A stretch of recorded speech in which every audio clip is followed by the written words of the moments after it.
देश के प्रधानमंत्री का औकात नहीं है कि बिना राज से पूछे आप कोई कानून बनाएंगे। अंबानी अडानी की पत्नी अगर 5 लाख का भी चाय पीती है और अगर मोदी जी भाषण देते हैं कि भारत तरक्की कर रहा है, हम मोदी जी को भी झूठा बोलेंगे। नहीं हो सकता है। हम क्या करते थे, हमारे पूर्वज क्या करते थे, अब देखिए।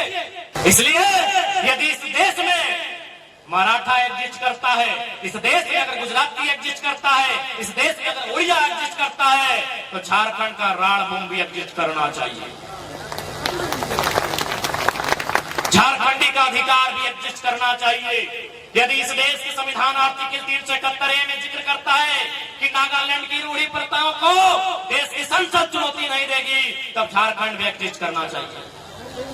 पढ़िए भारत के संविधान पर यह 371 को वहां साफ साफ लिखा है कि यदि आप नागालैंड राज्य के लिए कोई भी कानून बनाएंगे तो देश के प्रधानमंत्री का औकात नहीं है कि बिना राज से पूछे आप कोई कानून बनाएंगे।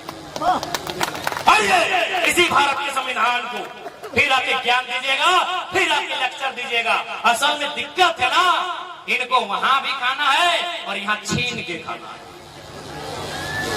जो अपना अपना खाते हैं, जो मिल बांट के खाते हैं, जो भाई भाई के साथ खाते हैं, उनको झारखंड के आंदोलन से दिक्कत नहीं है। क्योंकि हमको बिहार राज्य के एक जज ने फोन किया था और फोन करने के बाद कहा, ए बाबू तुम्हारी लड़ाई बिल्कुल सही है। हम बोले सर कैसे सही है? बोला बिल्कुल सही है, क्योंकि अगर एक ही स्कूल में, एक ही बेंच में, एक कंपटीशन में, एक ही पेपर में अगर बिहार झारखंड के स्टूडेंट को एक साथ बैठाया जाएगा, टक्कर नहीं हो पाएगी, नहीं हो पाएगी। स्वीकारिए, अपनी पृष्ठभूमि को स्वीकारना होगा। क्यों? न बिहार में नालंदा विश्वविद्यालय था। कब? हमको लगता है शायद बुद्ध या गुप्त के काल से पहले, अगर मेरी जानकारी कम पड़ रही है तो आप बताएंगे। यानी 1000 साल पहले का इतिहास है। बिहार में विक्रमशिला विश्वविद्यालय था। कब? और हमारे पास पहला विश्वविद्यालय आया है 1960 में, रांची विश्वविद्यालय। नहीं मुकाबला हो सकता, नहीं हो सकता है। हम क्या करते थे, हमारे पूर्वज क्या करते थे, अब देखिए। हमारे पूर्वज जंगलों में रहते थे, जंगलों को साफ करते थे, उसको खेत बनाते थे, वहां धान उगाते थे। स्कूल कॉलेज से हमारा नाता नहीं था। आप अपने इतिहास को झुठलाइए मत, आप अपने इतिहास को ठुकराइए मत। जो सही है स्वीकार कीजिए। और यही सच्चाई है कि हम लोग बोने रह लिए, बारह खेरा कर रह लिए। अरे भाई जो सही है तो सही है, सही है तो सही है। तो हम कैसे मुकाबला करेंगे एक बेंच में बैठ के दिल्ली की तैयारी करने वालों का, पटना में तैयारी करने वालों का, कोटा में तैयारी करने वालों का? क्या हम मुकाबला करेंगे? नहीं। इसीलिए झारखंड में झारखंडियत एक सवाल था, सवाल है, और जब तक हम लोग जिंदा हैं ये सवाल रहेगा। एगो लड़का गोटे सिस्टम के कपाए के रख लिए, एगो लड़का गोटे सिस्टम के हिलाई के रख लिए, एगो लड़का विधायक कर, सांसद कर नींद उड़ाई के रखा लिए कि ओकरा पर लॉक के कहे व्यवहार सब करिए जेरा में समय लॉक लेके ना जाए। जब एगो लड़का हमें इतना कर सकल है तो नहीं सोचा अगर एक घर से एक गो लड़का तैयार हो जाए राज्य में बदलाव होते, कानून बनाए सकल, सदन में जाके चर्चा कर सकल है। की चर्चा कर सकल है? दिल्ली में जाके, सदन में जाके संसद के आवाज उठाए कहीं कि जिस प्रकार मेघालय मिजोरम में कोऑपरेटिव सोसाइटी के माध्यम से वहाँ के जनता रैयत कोयला पड़ है, झारखंड में भी वही व्यवस्था बहाल। मीडिया में डिबेट होना चाहिए, काहे नहीं होना चाहिए भाई? बताओ ना, इतना बीसीसीएल सीसीएल के इतना कोयला, लाखों लाखों टन के कोयला, और प्रभात खबर के माध्यम से पढ़े में मिलतो कि प्रत्येक महीना 600 करोड़ के कोयला चोरी के बढ़े। जब 600 करोड़ के कोयला चोरी भये चाहे तो फिर ओकरा नेशनल हटाए के सीधा जिस गांव के लगे, रैयत के लगे, तो ओकरा वीडियो के कहीं एगो व्यवस्था बनाते, डीसी के कहीं एगो व्यवस्था बनाते, ओकरा एगो निगरानी समिति देता है, उस समिति सरकारी रहता है, लेकिन रैयत अपन मर्जी से करता है और टैक्स दे सरकार। व्यवस्था बनाइए, सदन में चर्चा तो कीजिए। क्यों नहीं चर्चा करेंगे?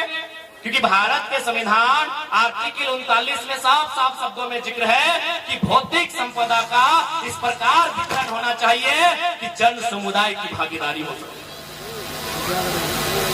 चंद्र प्रकाश चौधरी जी रहे, चाहे माननीय रविंद्र पांडे जी रहे जो यहाँ के सांसद रहा पकने के मालूम है ना 39 ला गई।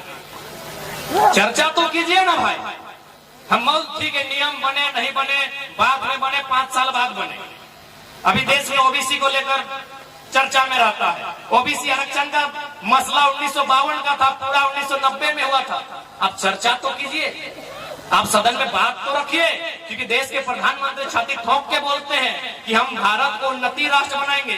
तो भारत उन्नति राष्ट्र तभी बनेगा जब अडानी और अंबानी की पत्नी की 3 लाख की साड़ी चर्चा में नहीं होगी, जब गांव के सबसे गरीब व्यक्ति गंगवा की पत्नी गंगिया उसकी गठरी चर्चा में होगी, तब देश उन्नति राष्ट्र बनेगा। अंबानी अडानी की पत्नी अगर 5 लाख का भी चाय पीती है और अगर मोदी जी भाषण देते हैं कि भारत तरक्की कर रहा है, हम मोदी जी को भी झूठा बोलेंगे। ये देश उन्नति और तरक्कीशील राष्ट्र तभी माना जाएगा जब एक गांव के सबसे गरीब व्यक्ति गंगवा की पत्नी गंगिया की गठरी में वजन होगा, तब ये देश तरक्कीशील माना जाएगा, तब ये राष्ट्र उन्नति के रास्ते में अग्रसर होगा। तो चर्चा तो करना होगा, और चर्चा क्या करेगा? चर्चा दिल्ली में होगा, चर्चा दिल्ली में होगा, चर्चा लोकसभा में होगा, चर्चा राज्यसभा में होगा। वहां आपके लोग नहीं है, और है भी तो रोंगटा के नाती का बर्थडे में केक खिलाने वाले लोग। अगर है भी तो उद्योगपतियों का शादी बिहार में जाके फीता काटने वाले लोग। अरे फीता काटिए ना, मंगरा बुधना का चाय का दुकान का काटिए ना, उद्योगपति का बेटा कोई लोग केक खिलाता। चर्चा नहीं होता है आपका सदन में।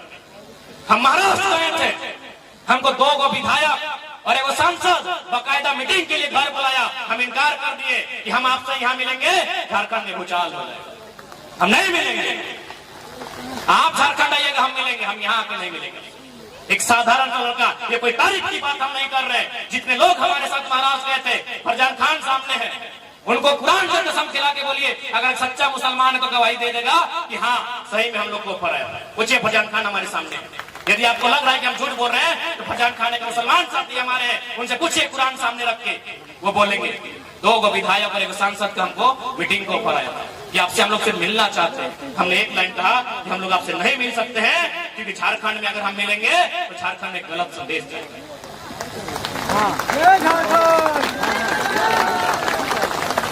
तो इसलिए आज देखा तोहनी के खासकर आधी आबादी के जागरूक है, जागरूक है तो शिक्षा के लेके, जागरूक है तो रोजगार के लेके, जागरूक है तो व्यापार के लेके, और जितना भी कुप्रथा अंधविश्वास हमने बीच व्याप्त है, ओकरो जड़ से उठाए के बाहर फेंके।